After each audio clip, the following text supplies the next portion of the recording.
He heard the crying before he saw the blood. Crouched between jagged rocks, Taza held his breath as the sound sliced through the night like a sharpened blade. A muffled scream, high-pitched, childlike, followed by frantic sobs. It wasn't an echo from memory. It was real. He could tell the difference. The wind might lie, but the pain of a child never did. And in that moment, the Apache warrior made a decision that would change everything. He left his path, his companions, even his own safety to follow the call of a stranger. There was no logic, only instinct. It wasn't his tribe, it wasn't his war. But it was a child, and that was enough. The first thing he saw as he reached the ridge were the uniforms. White soldiers. And behind them, wagons with torn canvas covers swaying under the weight of something or someone. Then he heard it again. The crying. Louder now. A name whispered, a prayer swallowed by fear. That was the place. This was the moment. And someone had to act. He knew that to strike would mean to ignite war. But through the slits in the wagon's cover, he saw the flicker of tiny hands bound with rope and eyes wide with terror. Taza didn't hesitate, because in the agony of that captive child, he didn't see a stranger. He saw his daughter, the one he couldn't save, the one disease had taken.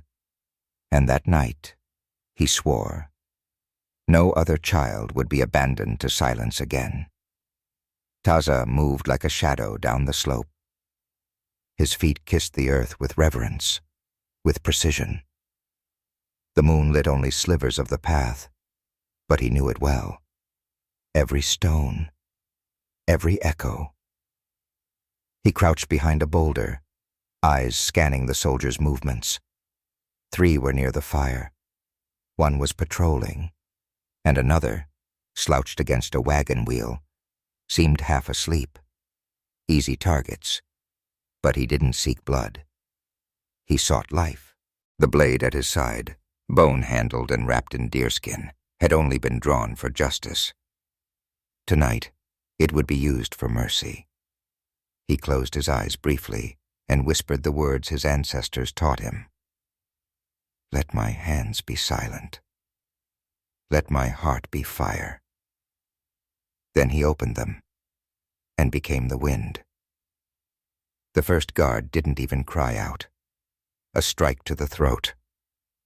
Silence. The second staggered backward, confused before Taza's hand covered his mouth. Another one fell. The fourth turned, drawing his rifle, but a throwing stone knocked the weapon from his grasp before a swift blow sent him to the ground. Taza reached the canvas-covered wagon, breath ragged, hands trembling with adrenaline. He peeled back the tarp. 3 children. 1 girl, maybe 9. A boy even younger. Tears streaked down his dust-covered cheeks. Another girl, barely old enough to walk, curled up and silent, clutching a worn piece of fabric like it was life itself. All 3 were tied. Muzzles had been fashioned from dirty rags. They flinched when they saw him. He crouched low. Shh, he whispered. I'm not one of them. I'm here for you. His English was thick, slow, but clear enough. The older girl's eyes met his. She didn't speak. She just stared, as if unsure whether he was a dream or a demon. Carefully, he removed her gag. Are you going to hurt us? She whispered, voice shaking like a leaf in wind. No, he said. The wind brought me your tears. You're not alone anymore. Taza untied them one by one, rubbing feeling back into their wrists. The boy clung to his leg, and the youngest girl buried her face in his chest. He wrapped his blanket around them, shielding them from the cold and the terror. But the crack of a branch behind him made his body tense. One soldier, not dead, just wounded. He was rising, gun in hand, eyes blazing with hatred. In a blur, Taza pushed the children behind him and threw his body forward. The shot rang out. Pain exploded in his shoulder. But it didn't stop him. With a roar that shook even the trees, he tackled the soldier to the ground, wrestled the weapon away, and finished what he started. Then silence again. Only the crackle of the fire. Only the soft whimpers of children. Taza pressed his hand to his bleeding shoulder. His head spun, but he stayed upright. He turned back to them. "We must go." He lifted the smallest child into his arms. The older two followed as he led them into the night. Each step burned. Each breath was war. But he never stopped. Because this wasn't a rescue. It was a vow. They moved through the forest like ghosts, barely more than shadows under the skeletal arms of ancient trees. Taza led them down narrow trails known only to the Apache, his wounded shoulder burning with every movement. The pain was constant, but he welcomed it. It meant he was still alive, and more importantly, so were the children. Behind him, their footsteps were timid, hesitant. Every sudden rustle in the underbrush made them flinch. But they followed him. They trusted him. And that trust was heavier than any blade. As dawn crept over the horizon, coloring the sky in bruised gold, Taza knew he couldn't keep moving much longer. He needed shelter, safety, somewhere to treat the wound and let the children rest. He recalled an old hideout beneath a sandstone outcrop, a place his father had taken him as a boy, long before war had stolen their peace. That would be their haven, for now. By midday, they reached it. The cave was small, hidden behind layers of brush and shadow, but it offered protection from both eyes and weather. Taza collapsed to his knees inside, finally letting the exhaustion sink in. The children huddled, wide-eyed, as he tore a strip from his own garment to bind his bleeding shoulder. The older girl knelt beside him, hesitating. Then she reached out with trembling hands to help. He didn't stop her. "What's your name?" he asked quietly. "Anna," she replied. "That's my brother, Caleb, and the baby. She's not ours. They took us from different places." Taza nodded. That explained the silence, the fear. They had no shared history, only shared captivity. And now, a shared hope. He looked at the baby, still clutching her ragged cloth, eyes barely open. She hadn't cried once since they escaped. That kind of silence was not peace. It was trauma. "Do you know where they were taking you?" he asked. Anna shook her head. "Far. They said, people pay more for younger ones. We were cargo." Taza's jaw tightened. He'd heard such things. Soft whispers. Children stolen, traded, bought. Not for ransom, for cruelty, for greed. The thought made him tremble in a way battle never had. There were enemies you could face with a spear, but this evil, this quiet market of human lives, it hid in shadows that no war party could charge against. "We cannot stay here long," he said, more to himself than to them. "If one soldier lived, they'll come. They'll hunt us." Anna met his eyes. "Will you leave us?" Taza's voice was soft but resolute. "No. I made a promise to the wind. I heard your cries. Now they are part of me." Night returned quickly. The children slept, curled together under the blanket, their chests rising in uneven rhythm. Taza remained awake, watching, listening. The stars outside blinked like the eyes of spirits, and he wondered if his daughter was among them, if she had sent him to these children to atone for the one he lost. The idea brought a strange comfort, even as his body begged for rest. In the distance, a coyote howled, a long, mournful note that seemed to echo his thoughts. He knew he couldn't keep running. If he wanted to protect them, truly protect them, he would need help. Allies. His people. But the council would never agree to risk war over children who were not their own. The tribe had suffered too much already. Their numbers dwindled, their food scarce. Every warrior mattered, but children mattered more. That was what the wind taught him. That was what his daughter would have wanted. Before sunrise, he made his choice. He would take them to the sacred canyon, where his people still gathered in secret. He would face the elders and speak with a voice forged not from politics or revenge, but from love. He would tell them that this was no longer about boundaries or treaties. This was about the future, about what kind of men they were willing to be. Warriors didn't just fight. They protected, especially the helpless, especially the forgotten. He packed what little they had, lifted the smallest child into his arms again, and nudged Anna and Caleb awake. They stood and followed. As they left the cave, the first light of morning touched the earth. It felt like a sign. Hope had a shape now, and its name was survival. The journey to the sacred canyon took 2 days. 2 days of silence broken only by the sounds of wind through dry branches and the cautious breathing of the children.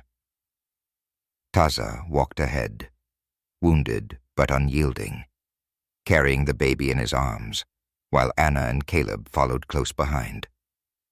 He chose hidden paths, old routes once used by warriors when the land was still free. Each step took them deeper into the wild, further from the world that had tried to sell them. Anna rarely spoke, but her eyes were sharp. She watched Taza with a mix of awe and fear, as though trying to understand what kind of man would risk everything for strangers. Caleb followed his sister's lead, mimicking her quiet resilience. And the baby, still unnamed, still wordless, grew more alert with each hour. Her small hands occasionally reached for Taza's necklace, carved from animal bone and shaped like a hawk. He let her hold it. Somehow, it felt right. On the second night, they stopped beneath a cliff where the stars opened above them like windows into another world. Taza built a fire with care, shielding its glow with stones to keep them hidden. As the flames crackled low, he handed Caleb a piece of dried meat and Anna a pouch of berries. Then he sat back, wincing from the wound that throbbed beneath his makeshift bandage. Anna looked at him across the fire. "You don't have to keep going," she said quietly. "You did enough. You saved us." Taza shook his head. "Saving is not the end. It is the beginning." She blinked at that. "Why are you helping us?" He took a moment to answer. Then softly, "Because no one helped my daughter. She died alone. No fight. No rescue. Just silence. I can't let that happen again." Anna's eyes filled with tears, but she didn't let them fall.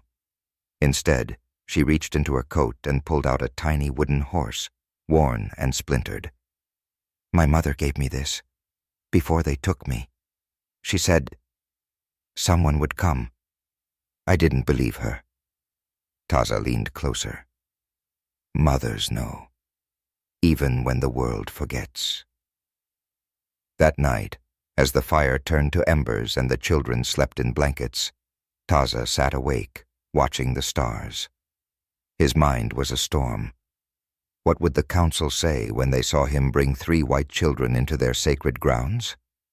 Would they see the spirit's guidance or betrayal?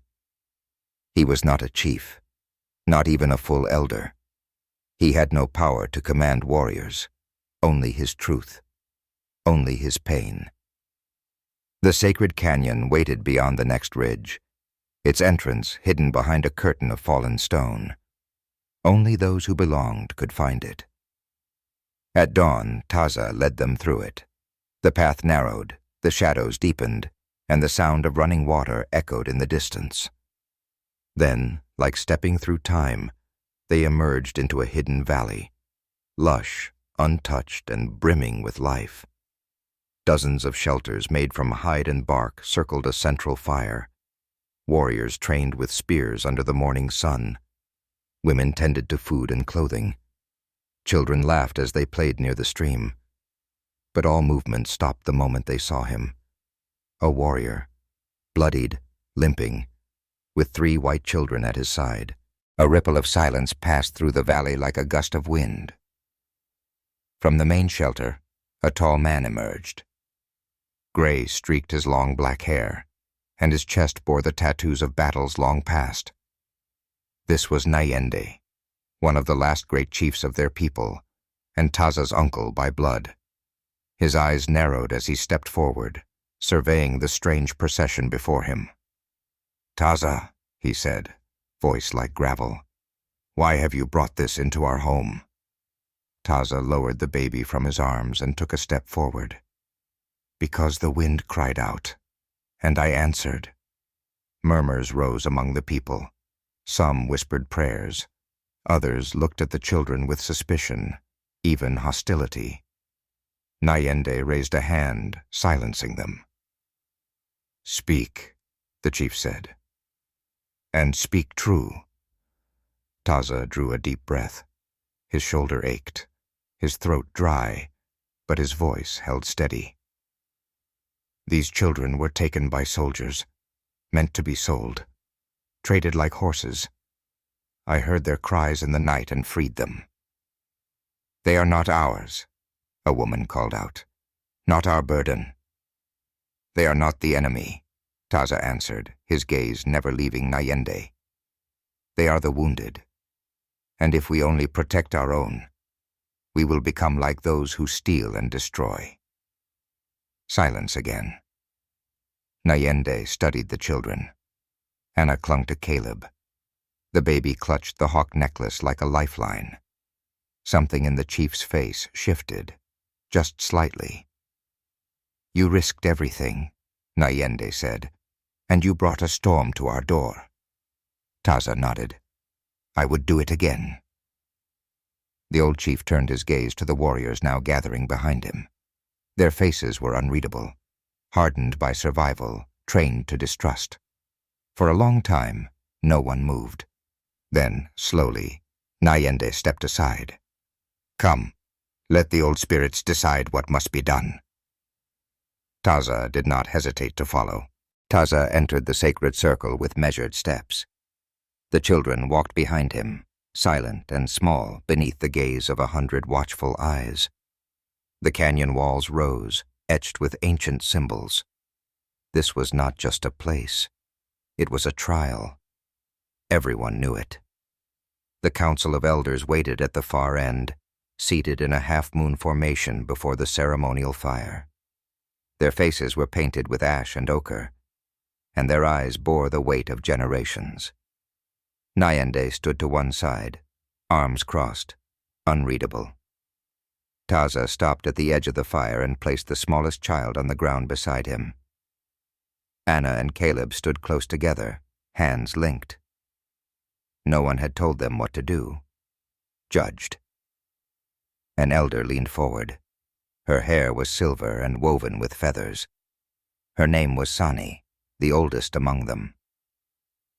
"You bring outsiders into our most sacred place," she said. "What spirit guided you?" Taza did not flinch. "The one that cries for the forgotten. The one that doesn't ask whose blood runs in the veins, only whose heart is still beating." Another elder grunted. "Many of our own children are gone, taken, killed, and none came to help us." "That is why we must be the ones who help," Taza replied. "Or we are no different from those who turned their backs on us." A long silence followed. The fire cracked, the wind whispered. Sani rose slowly and walked around the fire. She stopped before Anna. "You're afraid?" Anna nodded. "You should be. Fear means you understand." She turned to the council. "You have brought war with you," one elder said. "I have brought truth," Taza answered. And the truth has always been dangerous. The elders whispered among themselves. One by one, their eyes turned not to Taza, but to the children, judging not the man, but the choice. After a long stretch of silence, Nyende raised his hand. We cannot ignore what has happened. The soldiers will come. They will look for these children. If they find them here, they will use it as cause to attack. Then let them come, Taza said. Let them come and see that we do not hide from justice. They do not seek justice, one elder said. Only control.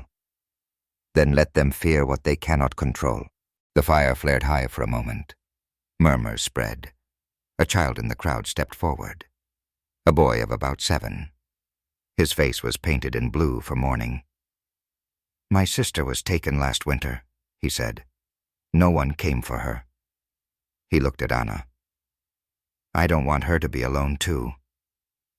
The words struck deeper than any speech. Sani laid a hand on the boy's shoulder, then turned to the council. It is decided.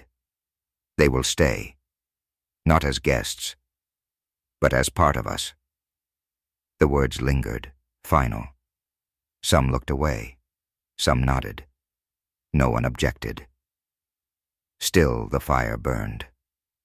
That night, the village made ready. Scouts were sent to check for soldiers. Hunters brought extra food. Women wove new garments for the children. Everyone knew. War would come.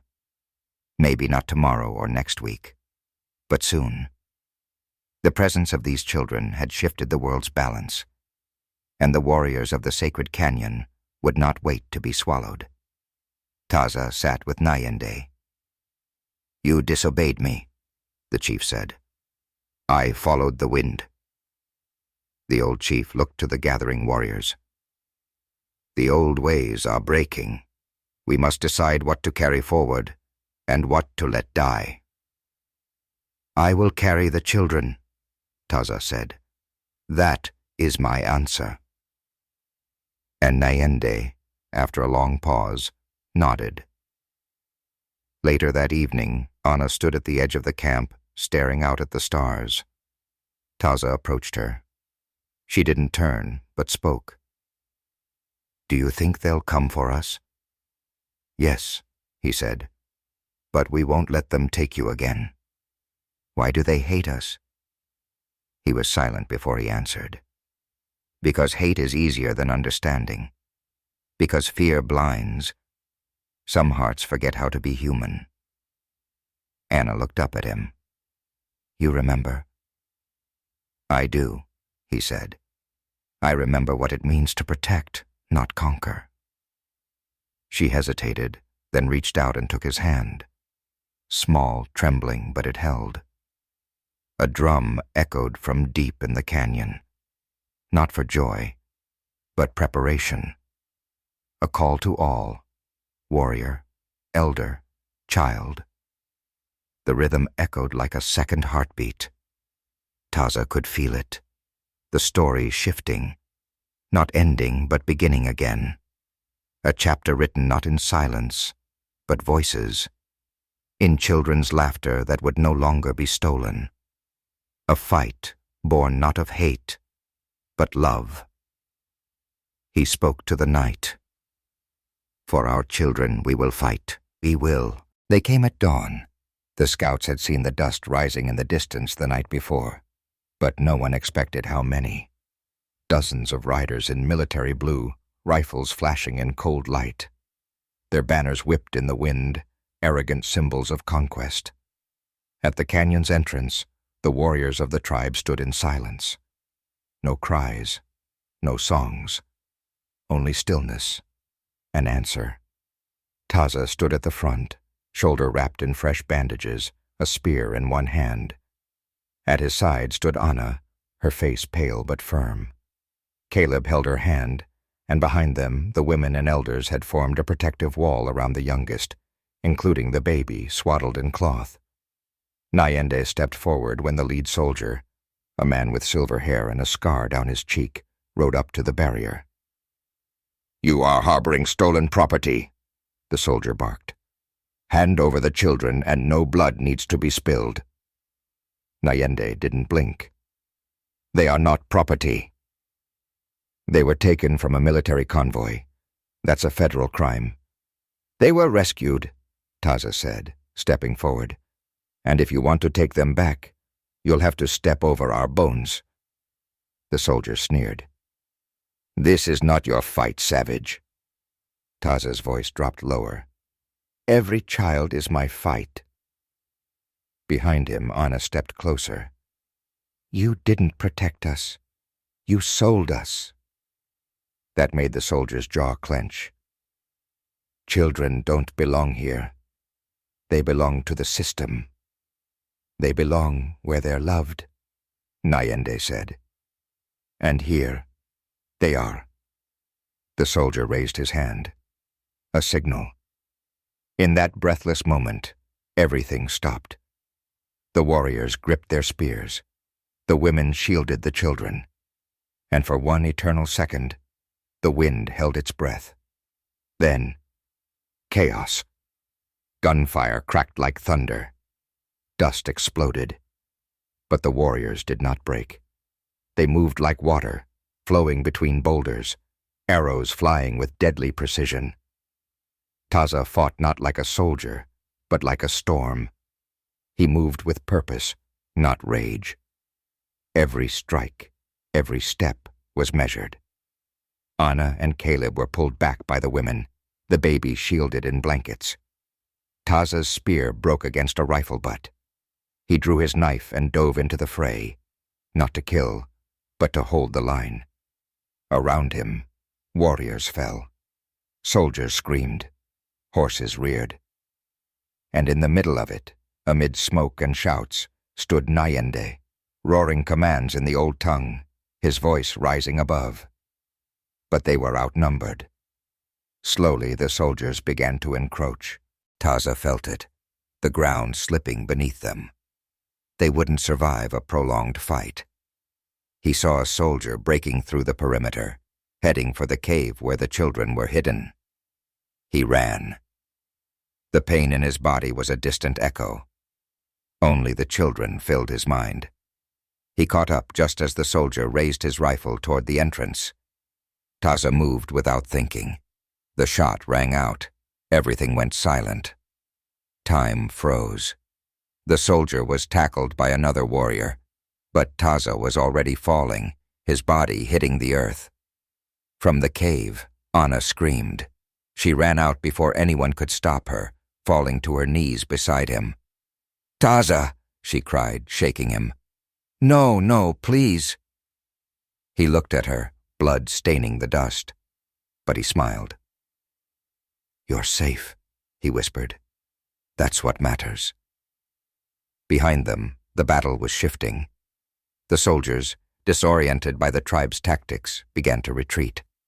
Several lay wounded or captured, others fled into the hills. Nyende raised his arms.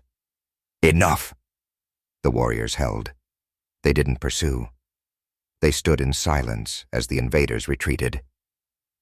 Anna pressed her forehead to Taza's. "Don't leave." His breath slowed. "Every child is worth fighting for," he whispered. And then his eyes closed. The canyon was silent. For a long time, no one moved. Then, the youngest warrior stepped forward. He was barely more than a boy, but his hands were steady as he knelt beside Taza and covered his chest with a ceremonial cloth, a gesture of honor, of farewell. One by one, the others followed, laying feathers, beads, tokens. Anna sat beside his still body, her hand wrapped around his fingers. Caleb joined her, silent and wide-eyed. Behind them, the baby cooed, unaware of the sacrifice. When Nyende finally approached, his face, carved from stone, held water in his eyes. "This man was not your father," he said, "but he gave you everything a father could, and more." He looked at the warriors. "From this day, we don't fight for land or vengeance." He stood tall. We fight for our children, for those taken, for those saved. We fight to make the world hear them. Around the fire that night, no songs were sung, but the silence was sacred. Still the fire burned. Smoke drifted into the sky, fading like memory. The bodies had been buried, the wounded tended, and in the center, silence settled, not of loss, but knowing. Something had shifted. That night, no orders, no patrols. The warriors sat with their families.